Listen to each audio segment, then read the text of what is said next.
Hari ini kita akan belajar mengenai rasio bank. Apa itu rasio bank?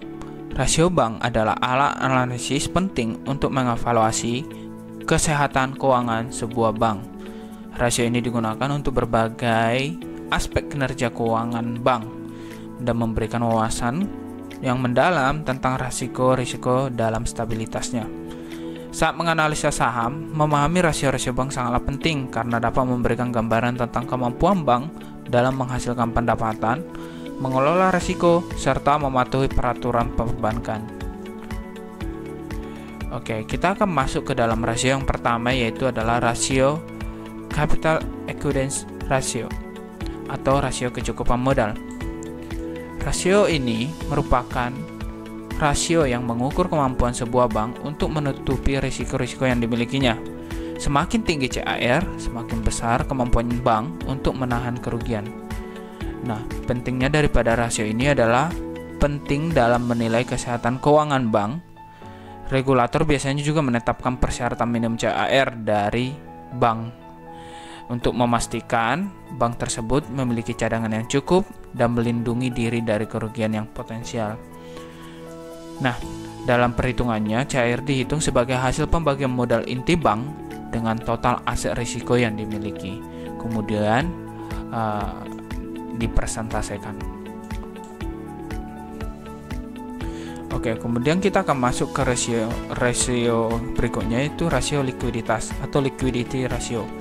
Nah, rasio likuiditas akan mengukur kemampuan bank untuk memenuhi kewajiban keuangan yang jatuh tempo dalam jangka pendek. Ini mencerminkan seberapa cepat bank dapat mengubah aset menjadi uang tunai untuk memenuhi kebutuhan operasionalnya.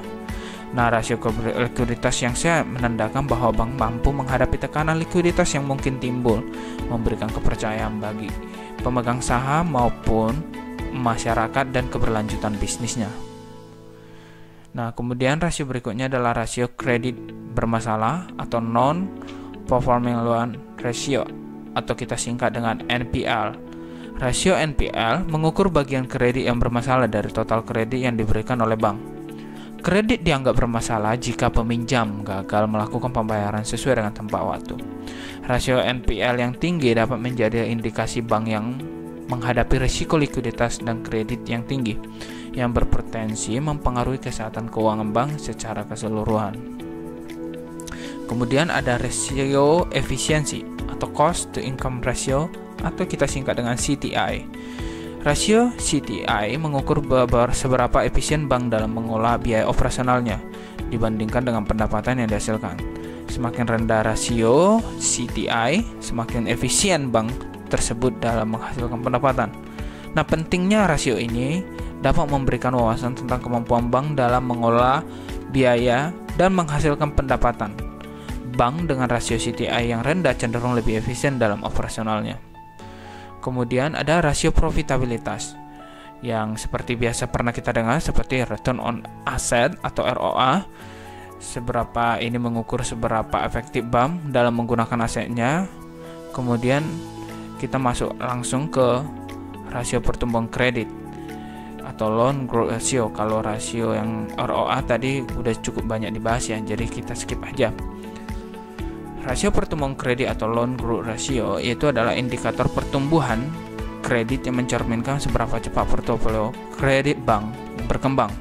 Pertumbuhan kredit yang stabil dan seimbang menunjukkan kesehatan dalam memberikan pinjaman oleh bank. Stabilitas keuangan ini akan memberikan pertanda stabilitas keuangan, memberikan gambaran tentang stabilitas kredit yang moderat yang dapat membantu bank mengelola risiko kredit yang relatif lebih efektif. Rasio pembiayaan terhadap deposit atau loan to deposit ratio atau kita singkat dengan LDR. Rasio LDR mengukur seberapa besar bank menggunakan dana pihak ketiga untuk mendanai pinjaman yang diberikan. Rasio yang tinggi dapat menandakan ketergantungan bank pada sumber dana eksternal. Rasio LDR yang rendah biasanya dianggap sebagai indikasi bahwa bank memiliki cadangan dana yang cukup dalam bentuk deposito untuk menutupi pinjaman yang diberikan.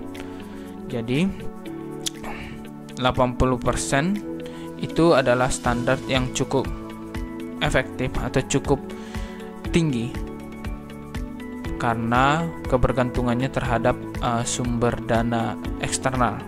Sedangkan ketika dia rendah dana LDR-nya, dianggap sebagai punya cadangan yang cukup. Jadi sebenarnya cukup relatif juga ya.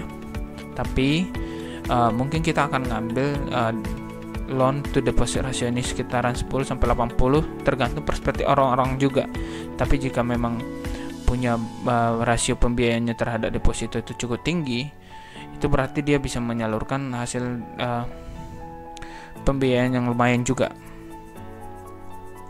Nah, dari semuanya itu adalah beberapa rasio-rasio yang bisa kita tangkap mengenai perbankan. Semoga ini bisa membantu kita. Untuk penjelasan lebih lanjut dan lebih detail, kita akan buat sebuah video yang akan membantu lebih clear dalam penjelasan rasio-rasio bank yang ada.